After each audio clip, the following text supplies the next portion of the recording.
Sejarahnya, belum pernah ada Presiden RI yang menaruh perhatian begitu besar kepada infrastruktur selain Jokowi. Itu fondasinya kalau sebuah negeri beranjak maju. Gimana berharap orang asing mau investasi duitnya ke sini kalau infrastrukturnya jomplang? Bandara udara di daerah aja banyak yang rasa terminal bis. 8 tahun terakhir negeri ini berbenah banyak di sektor ini. Wajah kusam mulai berganti glowing perlahan di semua daerah. Gerai-gerai kuliner terkenal mulai bermunculan di kota-kota kecil seperti Purwakarta. Sebut aja beberapa mereka terkenal seperti McD, Jeko, Pizza Hut, dan lain-lain. Mulai membuka cabangnya 4-5 tahun terakhir ini. Dulu-dulu mana ada, 10 tahun yang lalu masuk kampung istri gue aja masih sedikit warga yang memiliki mobil. Dalam 3-4 tahun terakhir ini, setengah penduduknya sudah mulai bikin garasi buat nyimpen mobilnya. Ini kan berarti bisnis mulai mengalir ke daerah. Tapi banyak yang teriak hidup makin susah. Setiap orang awam yang buta politik pasti mengeluhkan semua bahan pokok pada naik. Hidup lebih susah sekarang. Sebagian lagi sudah dan sedang beradaptasi dengan situasi dan kondisi terakhir. Setiap manusia itu diberikan jiwa survive masing-masing yang bisa atau tidak mau dipergunakan tergantung individu-individunya. Kita sudah melihat sendiri begitu dahsyatnya daya rusak mental di tengah masyarakat akibat berpuluh-puluh tahun politik kekuasaan yang memanjakan rakyat melalui manipulasi harga lewat subsidi.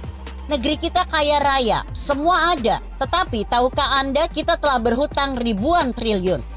Kalaulah dari dulu kita punya mental kreatif dan daya juang tinggi sebagai pribadi yang tidak tergantung subsidi, kita sudah jadi negara besar, bahkan terbesar di Asia. Tetapi malah kini kita sangat bergantung dari harga murah dan lemah menghadapi keseharian dari harga naik. Padahal harga itu adalah manifestasi keadaan real yang harus kita hadapi agar kita bisa tumbuh karena waktu. Memang berat, tapi kenyataan itu memang tidak ramah. Kita harus kuat menghadapinya. Kuatlah selalu untuk anak cucu kita agar mereka punya harapan. Kalau mindset kita memilih pemimpin karena berharap kemudahan dan harga murah, maka kita akan mudah ditipu oleh petualang politik. Sob, tidak ada utopia dalam hidup ini kecuali dalam dimensi orang berpikir rakus dengan menghalalkan segala cara untuk bisa hidup mudah dan hasilnya pasti paradoks. Kalau Jokowi inginkan kekuasaan dan terus bertahan, tidak sulit dia menipu harga lewat subsidi.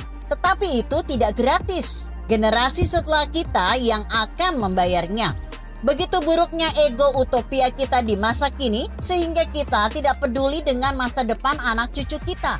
Jokowi tidak gila kekuasaan. Dia hanya melaksanakan yang baik dengan cara baik walau terpaksa pahit.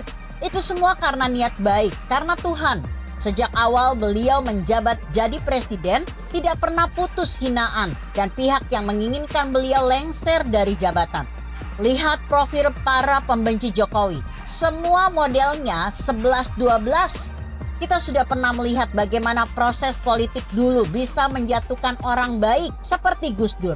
Itu tidak akan dialami oleh Presiden Jokowi sekarang karena peraturan impeachment-nya sudah berubah sejak zaman SBY. Padahal kalau dipikir-pikir, jika Jokowi harus tersingkir, kita malah rugi. Jokowi akan baik-baik saja karena dia sudah selesai dengan dirinya sendiri. Masalahnya, tahun 2024 kita tidak atau belum punya calon presiden yang bisa meneruskan banyak pekerjaan Jokowi yang belum selesai.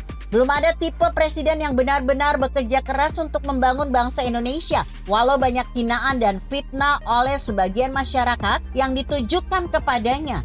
Tetapi beliau sangat dicintai oleh sebagian besar rakyat lainnya. Orang yang dulu pilih Jokowi itu salah satu pertimbangannya karena banyak sekali prestasi dan kemajuan yang dicapai Jokowi. Tapi kalau orang milih Prabowo ketika itu, kebanyakan karena alasan atau faktor tidak suka Jokowi. Entah kemakan fitnah dan hoax atau rezekinya nyungsep zaman Jokowi. Sehingga tidak ada pilihan selain nyoblos Prabowo. Jadi mereka milih bukan karena prestasi Prabowo, tapi harapan utopia. Saya wakil masyarakat awam, tidak mudah lupa bahwa dalam 2 kali pilpres yang diangkat oleh Prabowo dan tim sesnya adalah selalu kebohongan.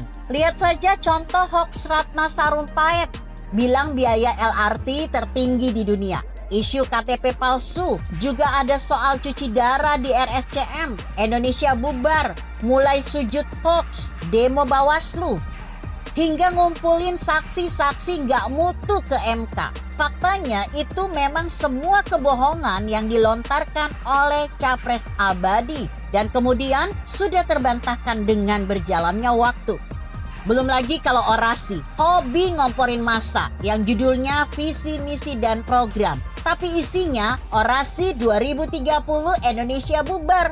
Buat saya itu adalah indikator sikap dan gaya kampanye Prabowo dan tim sesnya dalam mengangkat masalah, menihilkan prestasi presiden yang sedang menjabat. Karena yang diangkat selalu kebohongan dan hoax, itu berarti dia punya andil besar menyesatkan masyarakat. Dan faktanya memang banyak korbannya. Lihat aja hasilnya, hingga kini masih banyak masyarakat kita yang mikirnya kebalik. Lalu setelah memutuskan bergabung bersama pemerintahan, Prabowo langsung berubah 360 derajat, berbalik sering memuji-muji kinerja Jokowi sambil berharap bisa menarik simpati massa yang dulu memilih Jokowi untuk mau memilih dia di tahun 2024. Lah, saya mau milih dia itu dasarnya apa? Ada yang bisa jelasin prestasi Prabowo selama 4 tahun terakhir? Kamu jangan jawab kalau prestasi Prabowo selama 4 tahun ini karena dia selalu mendukung Jokowi dan tidak pernah mengkritik pemerintahan Jokowi.